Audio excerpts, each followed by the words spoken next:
Ini kan kita bicara tadi yang 4 disebutkan tadi sifat nabi begitu kan. Ya. Sedangkan kita ini kan manusia biasa. Ustaz. Oh iya. Nah sekarang mungkin nggak sih yang sifat kenabian yang itu given dari Allah, yang itu Ya. berdasarkan wahyu gitu Ya. ya, untuk kita terapkan, Ustaz? Ya. Mungkin nggak? Bedanya Nabi itu Allah pilih, Betul. Allah beri wahyu, sedangkan kita ini tidak diberi wahyu, Oke. tetapi kita telah diberi Al-Quran dan hadis, Oke. yang artinya kita bisa nyambung ke sana. Bersyukur terhadap semua hal yang menyenangkan maupun yang menyakitkan. Ya. Jadi dimulai dengan diterima diri itu bersyukur. Oke. Karena Diterima kan- diri bersyukur Ya, teman-teman. diterima diri itu bersyukur. Ya. Karena itu, kenapa diterima diri bersyukur? Karena itu pilihannya Allah.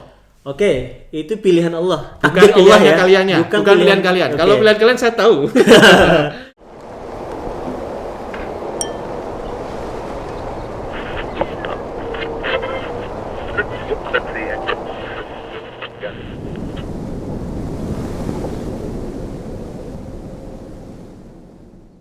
Assalamualaikum warahmatullahi wabarakatuh. Bismillah, alhamdulillah, wassalatu wassalamu ala rasulillah, ma ba'du. Sahabat mahasiswa baru sekalian yang dirahmati Allah, pada kesempatan ini kita masih dalam suasana aktivitas ondi, orientasi nilai dasar Islam, dan pada kesempatan ini kita akan masuk materi tentang kepemimpinan dan dakwah ya, pelatihan kepemimpinan dan dakwah.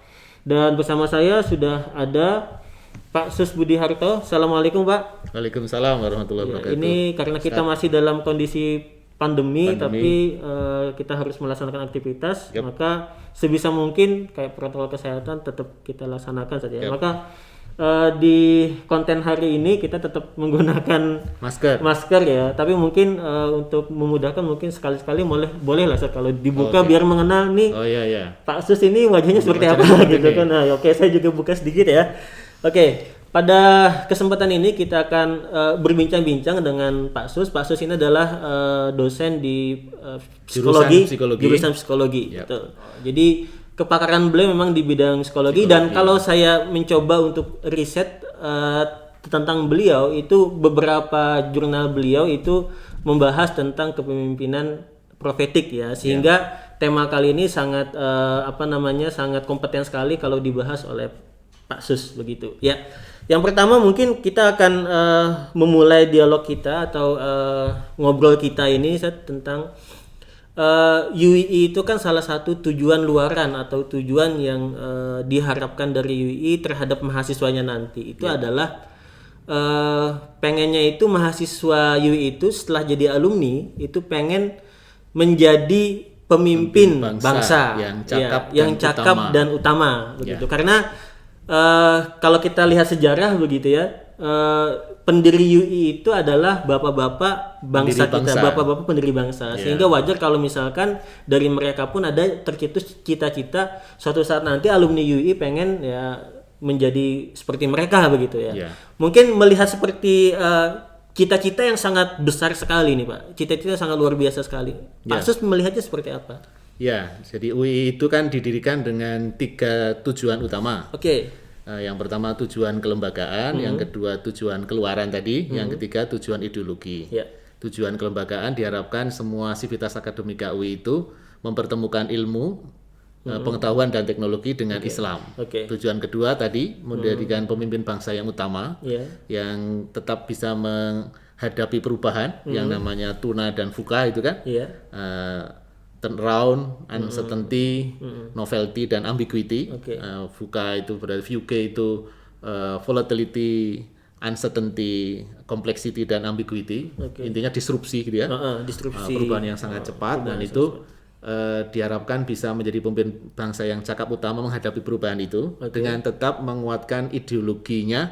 Tujuan ideologi adalah tujuan yang ketiga, yaitu menjadi pemimpin yang anti imperialisme. Dan anti kapitalisme cap barat. Jadi kalau mau kapitalisme yang religius. Kapitalisme yang religius. Kata pemimpin yayasan kita Pak Suarsono Muhammad, kapitalisme religius. Jadi tetap berorientasi kepada akhirat, misalkan terhadap agama, ada nilai-nilai agama tetap masuk begitu. Mengikuti yang disampaikan Nabi Muhammad SAW. Betul. Tapi cita-cita yang sangat luar biasa ini menurut Pak Sus mungkin nggak sih dicapai oleh mahasiswa kita gitu kan? Iya. Dimulai dari dosennya. Dimulai dari dosen dulu. Untuk menginspirasi. Kemudian yang kedua tendiknya. Kemudian yang ketiga mahasiswanya, alumninya ya, kemudian mahasiswanya. Jadi insya Allah mungkin karena kenyataannya ketika misalnya beberapa alumni UI yang memimpin di lembaga pemerintahan itu nampaknya cenderung mengikuti tujuan utama tadi ya. Kita lihat dari alumninya saja. Meskipun ya ada juga alumni yang mungkin dimanapun ada ya, selalu ada yang 1%, 2%, 3% yang bermasalah misalnya, tetap ada. Itu natural sekali, hampir semua lembaga pendidikan seperti itu, Pak. Tapi sebagian besar saya kira mengejawantahkan dari tujuan keluaran tadi. Oke. Nah sekarang gini, Pak. Tadi kan ada disinggung tentang disrupsi era segala macam, perubahan yang sangat cepat. Kalau Pak Sus sekarang menilai kepemimpinan saat ini itu seperti apa? Yang di luar lah, misalkan entah itu dalam skup di Indonesia misalkan atau secara umum. Secara umum pemimpin yang ada di dunia maupun di Indonesia sekarang sebenarnya sedang berusaha untuk kembali. Jadi pandemi COVID-19 ini membuat semua pemimpin itu tidak bisa lagi mengagungkan semua konsep dan teori yang diimplementasikannya selama ini, kecuali kembali ke sebenarnya apa yang dia cari. Yang kedua apa yang sejati, yaitu apa yang sebenarnya seharusnya dikerjakan. Sehingga sekarang sebagian besar dengan pandemi ini pemimpin dunia kemudian seperti balik kembali, merefleksi kembali ke dalam sebenarnya yang telah saya kerjakan itu benar atau salah, baik apa tidak baik, kemudian menjadi rahmat bagi alam semesta atau sebaliknya laknat bagi alam semesta. Itu diingatkan dengan pandemi ini, sehingga ini adalah saat yang tepat kita untuk kembali mengikuti bahwa di dalam sejarah kita memiliki teladan orang-orang yang memimpin dengan sangat baik, yang sekaligus menjadi rahmat bagi alam semesta. Nah, diharapkan UI juga begitu melalui kurikulum Islam rahmatan lil alamin dan Islam ulil albab. Diharapkan kita semua sivitas akademika UI itu menjadi orang yang ulil albab dan orang yang rahmatan lil alamin. Itu contoh dari tadi pemimpin bangsa yang cakap dan utama, dalam bahasa yang sekarang namanya pemimpin bangsa yang ulil albab dan pemimpin bangsa yang rahmatan lil alamin. Itu istilahnya semacam jargon yang selalu dikembangkan oleh UI. Nanti teman-teman mahasiswa baru sekalian akan mendapatkan tuh mata kuliah Islam ulil albab dan Islam rahmatan lil alamin. Yang ini salah satu korelasi dan urgensinya ada pada dialog kita pada pagi hari ini. Gini, tadi sudah disinggung ya ulul albab dan rahmatan alamin. Bisa lebih dispesifikkan nggak Pak? Sebetulnya arah kepemimpinan yang ingin dikembangkan oleh UI itu seperti apa? Kalau dari yang riset saya, yang tadi sudah diceritakan Ustaz Sazali ya, itu harapannya pemimpinnya itu istilahnya namanya pemimpin profetik atau prophetic leadership. Artinya apa? Artinya pemimpin yang mampu mempengaruhi dirinya sendiri, mengendalikan diri sendiri. Kemudian juga setelah mampu mengendalikan diri sendiri, dia mempengaruhi orang lain untuk menuju tujuan bersama yang luhur. Di tujuan yang bersama luhur itu misalnya adalah tujuan kebahagiaan yang sejati di dunia dan akhirat, kebahagiaan lahir dan kebahagiaan batin, diridhoi oleh Allah Subhanahu wa taala. Itu tujuan bersama yang luhur dengan cara tulus, tidak memaksa. Karena memang dalam ajaran agama Islam itu kan tidak boleh memaksa, tidak ada paksaan di dalam mengikuti jalan yang lurus itu. La ikraha fiddin, kata Bainal Ghoi itu ya. Jadi tidak boleh pemaksaan. Konteksnya adalah untuk mengikuti jalan kembali ke Tuhan. Nah, pemimpin ini, seluruh pemimpin dunia ini tadi dengan pandemi ini diingatkan kembali pada Tuhan karena Tuhan mengizinkan ini terjadi. Betul. Nah, kemudian contoh orang yang bisa melakukan itu, mempengaruhi diri sendiri dan mengira lain dengan tulus dalam jalan kembali pada Tuhan adalah para nabi. Atau disebut dengan profet. Nah, jadi kepemimpinan profetik atau prophetic leadership adalah pemimpin yang mencoba kembali di jalan Tuhan untuk mempengaruhi dirinya maupun orang lain ke jalan Tuhan kembali, tujuan luhur bersama dengan meneladani sikap, perilaku, pola pikir, pola sikap dan pola perilaku dari para nabi atau profet yang terangkum sempurna di dalam diri Nabi Muhammad SAW. Diharapkan kira-kira pemimpin profetik itu seperti itu, pemimpin yang meneladani para profet yang terangkum sempurna dalam diri Nabi Muhammad SAW untuk menghadapi situasi yang VUCA dan tuna tadi. Kalau saya boleh ambil kata kunci tadi, dimulai dari diri sendiri Pak ya. Dimulai dari diri kemudian sendiri. Tidak hanya bermanfaat untuk diri sendiri saja, tapi juga kemudian bermanfaat untuk orang lain. Mungkin kalau kita refleksikan saat ini banyak yang istilahnya kepemimpinan itu ya pakai topeng atau apa gitu ya. Tidak berasal dari dirinya sendiri. Jadi yang terjadi dalam teori-teori kepemimpinan, terutama di dunia ilmiah di seluruh dunia itu, karena memang bagaimanapun juga yang mainstreamnya adalah positivis dan sekularis gitu kan. Jadi pemimpin itu fokusnya mempengaruhi orang lain. Karena dia harus mempengaruhi orang lain, maka ada teori, salah satu teori yang tadi topeng itu namanya teori behavioristik. Jadi sumbernya dari Amerika. Ada dua teori besar, namanya teori dari Michigan University dan teori dari Ohio State University.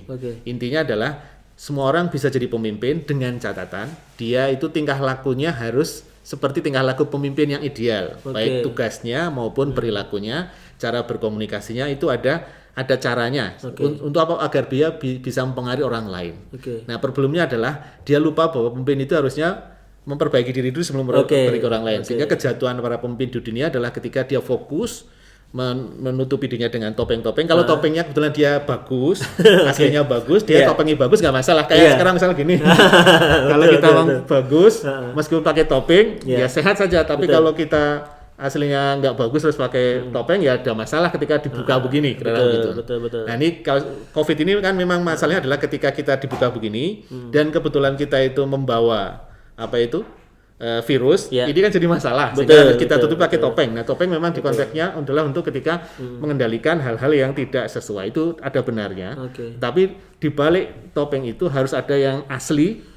Ya, itu kalau dalam pemimpin profetik namanya ada 4 dimensi, namanya sidik, amanah, tablik, dan fatona. Sidik itu adalah mengendalikan diri, amanah mulai mengendalikan diri dan sambil mengendalikan orang lain, tapi dimulai dari pengendalian diri. Tablik itu mempengaruhi orang lain. Tablik kan, ayo kita ngajak begitu ya. Tetapi untuk mempengaruhi orang lain dia harus dimulai dari pengendalian diri dulu, yaitu sidik dan amanah dulu, baru dia bisa mengajak orang lain. Bukan tablik dulu, ngajak orang lain, kemudian dia lupa pada sidiknya dan dia lupa pada amanahnya. Itu problemnya tadi yang orang pakai topeng. Jadi dia memulai pemimpinnya itu dengan ayo kita ikuti saya kampanye dan seterusnya, saya pakai pencitraan dan seterusnya, saya pakai tim influencer kan? Buzzer dan seterusnya itu kan dalam rangka mentablikan. Tapi dia lupa kalau dia tablik dengan sidik dan amanah yang sudah tepat, maka itu nggak ada masalah. Tapi kalau tablik tanpa sidik dan amanah itu kena yang kaburo maktan indallah yang takulu mata ala tafalun. Jadi orang beriman pun kalau dalam konteks ada gejala munafiknya kan gitu ya. Jadi yang fokusnya pada mengajak tapi dia sendiri tidak mengajak dirinya sendiri, itu Allah sangat marah.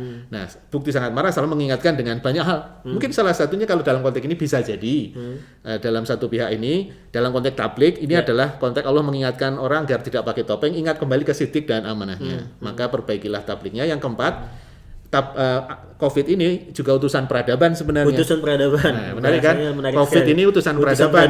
Untuk apa? Untuk bisa diatasi dengan fatona. Jadi kalau pemimpin yang telah sidik, amanah, kemudian tablik, dia akan dibantu oleh Allah untuk mengatasi masalah ini, yaitu fatonahnya. Sekarang kan semua pemimpin dunia sedang berlomba-lomba menemukan vaksin. Betul.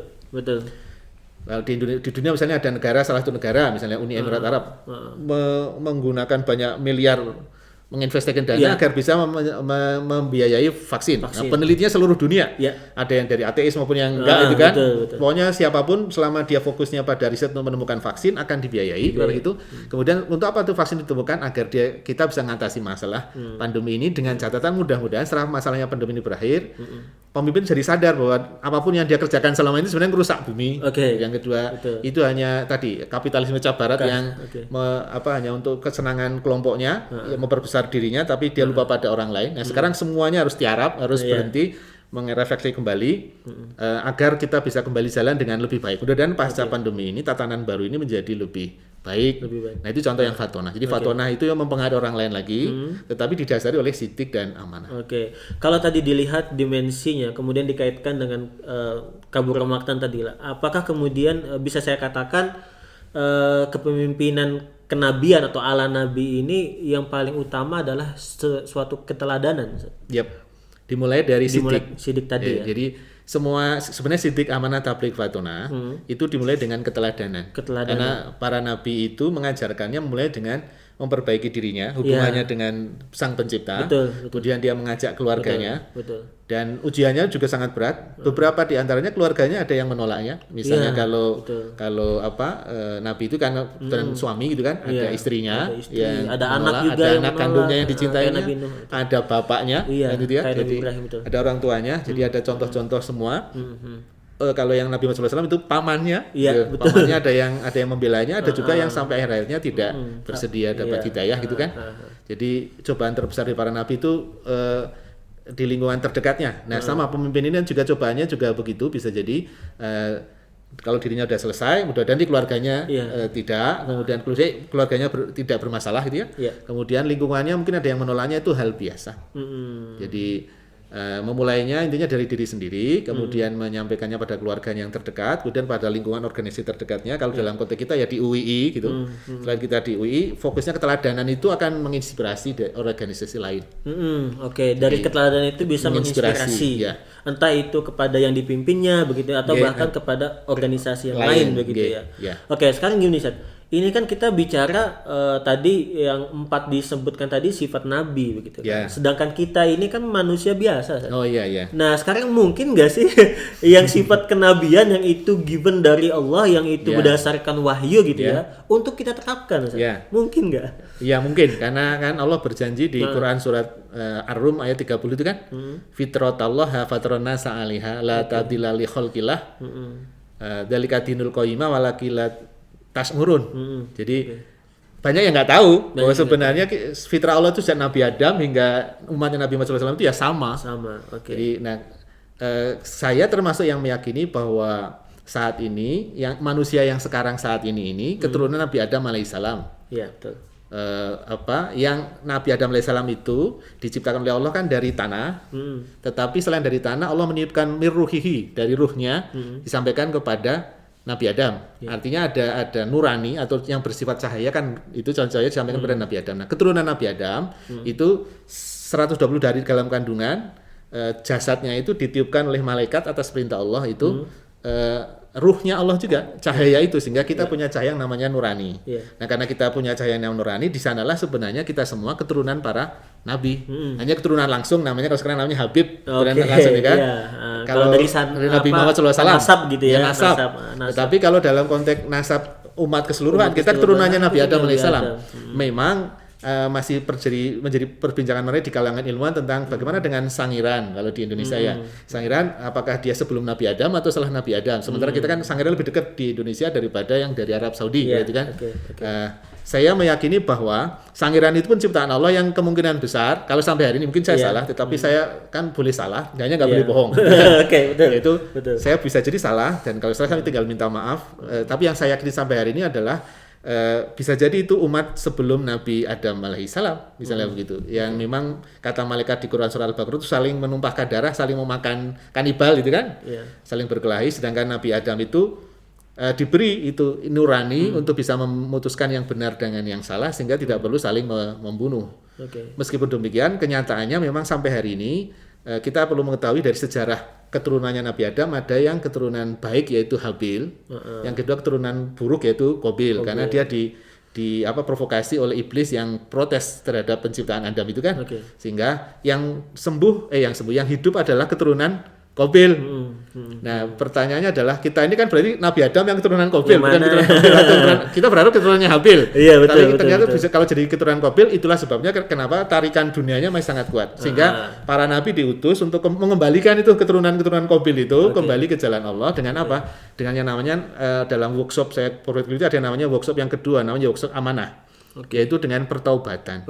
Itulah sebabnya kenapa kalau dalam Islam terapi pertama itu adalah terapi istighfar, kembali ke jalan Allah. Jadi kalau di psikologi kami di psikologi kami ada pertama kali terapi sebelum terapi yang lain adalah terapi taubat dulu. Kembali ke jalan Allah.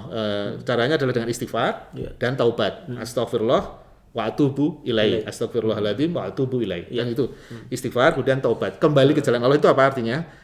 Kembali ke jalan para nabi tadi. Kembali. Bukan kita nabi, tapi ini kita ini keturunan nabi. Saya lebih senang disebut sebagai keturunan nabi daripada saya dianggap keturunan monyet. betul. Kalau hadirin misalnya lebih suka dianggap sebagai keturunan monyet, itu hak hadirin. Tapi saya lebih suka sebagai keturunan nabi karena saya keturunan nabi, maka saya punya DNA kenabian. Tapi saya juga manusia, nabi pun juga manusia. Bedanya nabi itu Allah pilih, Allah beri wahyu, sedangkan kita ini tidak diberi wahyu, tetapi kita telah diberi Al-Qur'an dan hadis, yang artinya kita bisa nyambung ke sana. Dan ada metodologi untuk bisa nyambung berkomunikasi dengan Allah dan Rasul. Ya, jadi sahabat maba sekalian yang perlu digarisbawahi ya, sifat-sifat keprofetikan itu tidak hal yang utopis begitu Pak ya. Jadi bisa betul-betul diimplementasikan dalam kehidupan kita sehari, sehingga tadi sudah dijelaskan ya secara DNA atau genetiknya saja kita sudah mengalir dari Nabi Adam begitu ya, seperti itu. Oke. Nah, sekarang begini, sejauh mana nanti Pak kalau kita implementasikan ya nilai-nilai profetik ini dalam memimpin begitu, dampaknya kira-kira seperti apa Pak? Jadi saya meyakini bahwa saya keturunan Nabi. Tugas saya sebagai keturunan Nabi adalah mengikuti jalan kenabian. Beberapa orang diantaranya ada yang mengatakan saya keturunan monyet.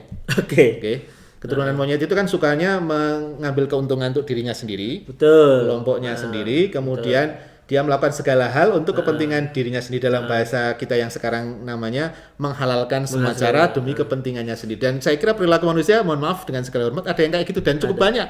Bisa jadi sangat banyak sekarang, diingatkan dengan corona ini. Bahkan saat corona muncul pun masih banyak yang mengurusi kepentingan dirinya sendiri, tidak peduli pada orang lain, termasuk yang sekarang ini.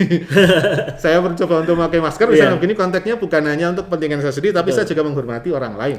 Sehingga bisa jadi ketika akhirnya saya membuka masker dan kemudian saya tidak pakai masker kemana-mana, itu sebenarnya ada ciri-ciri sedikit dari sifat-sifat kemonyetan, atau sifat mungkin kalau monyet itu terlalu nggak nyaman rasanya ya. Paling tidak nih, kalau di dalam keyakinan kita di UI di Islam itu, manusia itu akan selalu digoda oleh yang namanya keturunannya iblis, yang wujudnya jin dan manusia.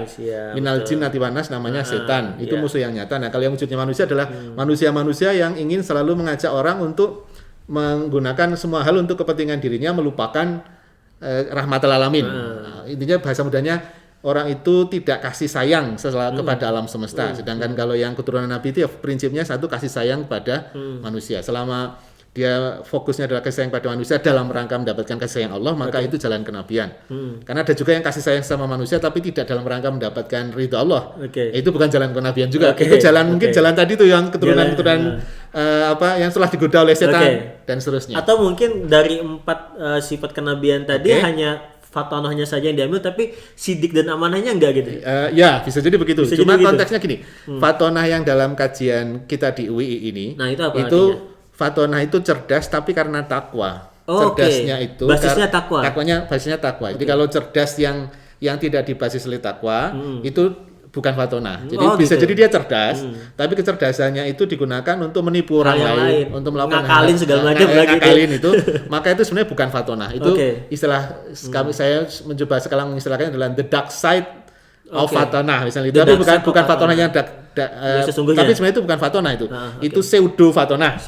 Dia cerdas tapi cerdasnya tidak karena takwa. Nah, itu tapi berbeda. Kalau melihat dimensi yang 4 tadi, apakah bisa misalkan kita hanya mengambil satu dimensi saja? Nah itu tadi. Jadi apakah harus semuanya? Fatonah itu semuanya. Jadi untuk sampai fatonah itu dia dimulai dengan sidik dulu. Mari kita ingat waktu kita SD kelas 1, kan kita diminta nyanyi tuh. Kalau yang kurikulum sekarang diminta untuk nyanyi yang model itu wali, itu salawatnya wali itu. Betul. Sidik amanah tabligh fatonah kan gitu. Kemudian kita lihat di buku agama ini juga sidik amanah tabligh fatonah. Memang ketika sampai ke kuliah itu beberapa peneliti kemudian mencar-mencar yang fatonah dulu, kemudian biar asik nih singkatannya FAS.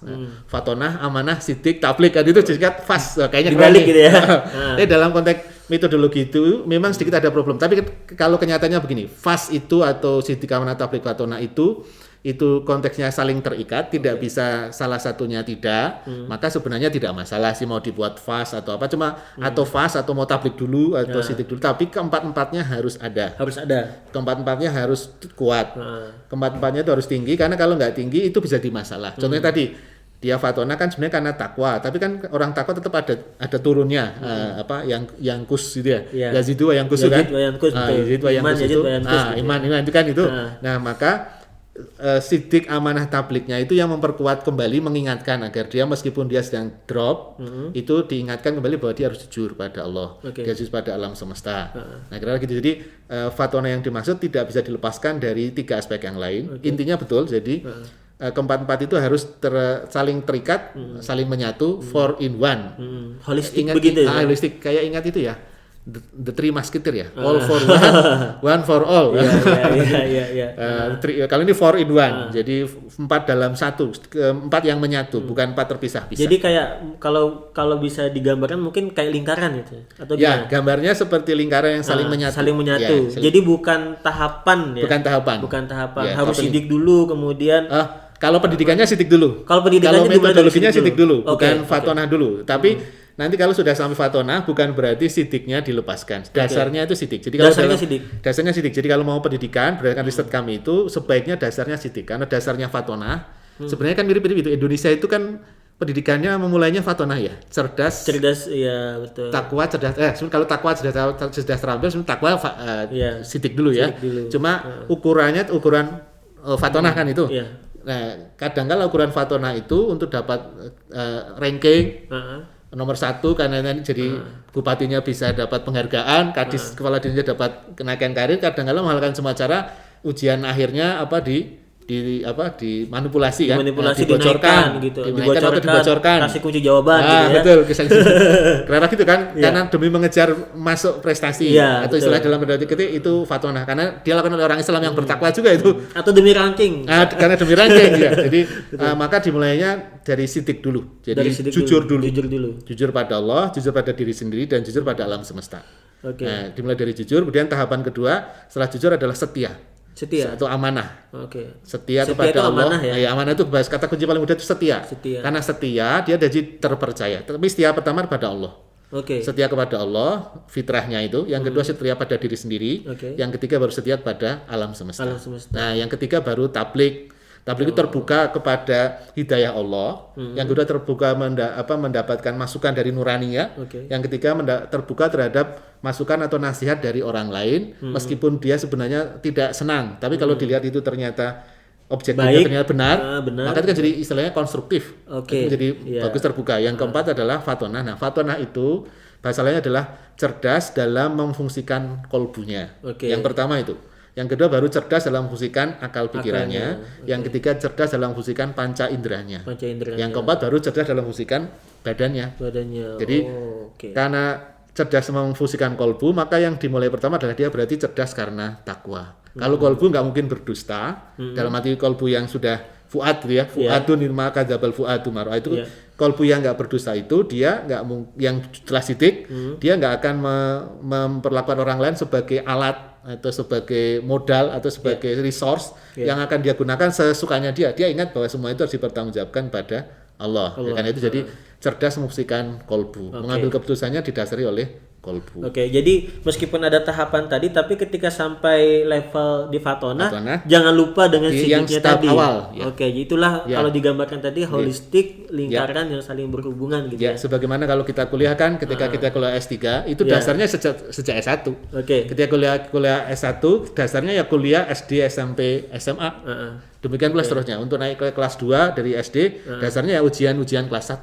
Sama untuk bisa sampai ke fatonah, ujiannya ada ujian sidik, amanah, tabligh, fatonah level SD. Ada nanti lulus SMP sidik, amanah, tabligh, fatonah level SMP. Begitu seterusnya sampai level. Nah, sekarang ini ngomong-ngomong kita ini kan mahasiswa ya. Nah, ini bagaimana di level mahasiswa ini apa? S1 ya. Bagaimana cara mahasiswa S1 misalnya untuk menguatkan, pertama saran saya sidik lagi. Sidik level S1. Latihannya gimana, Pak? Latihan pertama adalah latihan sabar dan latihan syukur. Sabar, syukur. Nah, dua itu dulu ya. Yang pertama adalah sabar dan syukur. Bagaimana caranya syukur? Kalau di mana duluan, Pak? Sabar atau syukur dulu, Pak? Syukur dulu. Ya, syukur dulu. Bersyukur terhadap semua hal yang menyenangkan maupun yang menyakitkan. Jadi dimulai dengan diterima diri itu bersyukur. Diterima diri bersyukur, teman-teman. Diterima diri itu bersyukur. Karena itu, kenapa diterima diri bersyukur? Karena itu pilihannya Allah. Itu pilihan Allah. Bukan pilihannya kaliannya, bukan pilihan kalian. Kalau pilihan kalian saya tahu. Itu kalau saya mensurvei mahasiswa Ondi itu, saya kira 90% bisa kan lah. Pilihan pertama saya tanya waktu SMA, belum tentu UI. Ya, ada yang UI Ada yang sudah langsung, tapi ada juga. Sebagian besar nanti pilihan pertamanya bukan UI. Artinya apa? Artinya ke UI itu menjadi pilihannya Allah. Pilihan Allah. Nah, bukan jadi pilihannya bersyukur, kalian, teman-teman. itu bukti. Maka Oke. bersyukurlah karena kalian telah dipilih oleh Allah untuk masuk ke UI. Banyak orang pengen kuliah tidak bisa. Betul. Gitu kan? Betul. Apalagi saat ini masa yang Ya. susah sekali, ekonomi susah segala macam. Ya. Nah, kemudian kenapa kalian masuk UI? Karena Allah ingin lebih mudah mengembalikan kalian ke jalan yang Allah lebih ridhoi. Oke. Mungkin itu doa orang tua kalian supaya kalian bahagia di dunia dan akhirat, atau dosen guru kalian, maaf kalau sama guru ya bukan saya, ustadz kalian, agar kalian di jalan yang Allah ridhoi. Maka masuklah ke salah satunya Allah, yaudah yang paling pas untuk tingkah laku kalian sekarang, sikap kalian sekarang, pola pikir kalian sekarang yang paling pas adalah UI bagi kalian. Nanti kalau S2 S3-nya mau di luar UI silahkan, tapi dengan basic yang sudah ditanamkan, yaitu basic Islam, kemudian basic cakap utama tadi, basic sidik awana tabligh fatonah dulu, baru silakan ke luar lainnya sudah bisa menginspirasi. Jadi harus disyukuri dulu. Sekarang sabarnya gimana? Oke, yang sudah sabar. Sabar adalah menerima peristiwa yang menyakitkan apa adanya. Kemudian yang kedua, setelah menerima, memaafkan semua pihak yang kita anggap membuat kita keinginannya tidak sesuai. Perlu kita maafkan. Jadi misalnya guru, dosen, orang lain, atau mungkin teknologi, atau kemarin pas saya sedang sakit, maafkan. Kalau yang salah adalah kita sendiri, kita maafkan diri sendiri. Kita maafkan karena sekarang Allah sedang menginginkan kita masuk ke UI, dengan kita bersabar masuk ke UI. Ditambah tadi sudah bersyukur masuk UI. Kenapa masuk UI? Mudah-mudahan Allah mengajak kita kembali ke jalan kenabian, kepemimpinan profetik, yaitu memulainya dengan sidik. Amanah, tabligh fatonah. Yang pertama sidik itu sabar dan syukur. Yang kedua amanah. Itu dengan taubat. Jadi taubat terhadap tingkah laku kita yang sebelum masuk UI itu kurang baik, udahlah kita taubat kembali ke jalan Allah. Kalau sudah baik sebelum masuk UI, diikhlaskan dan diperbaiki lagi, ditingkatkan begitu ya. Jadi yang negatif itu ditaubati, yang positif diikhlaskan. Itu cara mengembangkan amanah. Oke, jadi yang dulu-dulu mahasiswa yang dulu waktu SMA masih bolong-bolong sholatnya ya sekarang di UI tobat gitu ya. Ngaji. Kan ada nanti ujian ngaji kan? Oke, betul, nanti ada taklim dan sebagainya gitu. Ngaji, sholat jangan lupa. Kemudian yang ketiga, tabligh itu adalah intinya membaca Quran. Karena itu dari ujian Batiaki kan ada di UI. Iya, betul, ada baca Quran, menghafalkan Quran, juz amma itu dihafalkan. Kemudian yang ketiga dipahami maknanya, ada tesnya juga di taklim. Dan yang keempat diamalkan. Yang kelima diajarkan pada di kelas nanti di dalam taklim. Nah, para mu'alim ini kan sudah mengamalkan itu tabligh. Betul. Nah, yang keempat, fatonah itu adalah melakukan semua hal dalam rangka mendapatkan ridho Allah. Itu mengembangkan fatonah. Yang kedua, melakukan semua hal dalam rangka ingin selamat di hari akhir nanti. Jadi tujuannya adalah Allah. Iman pada Allah dan hari akhir. Kepada Allah dan hari akhir. Oke. Ini luar biasa sekali, nggak terasa lebih dari setengah jam kayaknya nih, Pak. Ngobrol dengan Pak Sus yang kita membahas tentang kepemimpinan profetik. Semoga materi kita, konten kita pada kesempatan ini bermanfaat untuk teman-teman sekalian yang menjadi modal awal lah untuk menjadi mahasiswa UI begitu Pak ya. Terima kasih Pak Sus telah meluangkan waktunya bergabung dengan kita ya, menyapa sahabat mahasiswa baru sekalian ya, semoga bermanfaat dari semoga Allah meridhoi UI dan juga meridhoi mahasiswa. Semoga Allah meridhoi mahasiswa semuanya. Oke, amin ya rabbal alamin. Ya, akhir kata salah hilangnya mohon maaf. Saya dan Pak Sus ingin pamit undur diri. Assalamualaikum warahmatullahi wabarakatuh. Waalaikumsalam warahmatullahi wabarakatuh.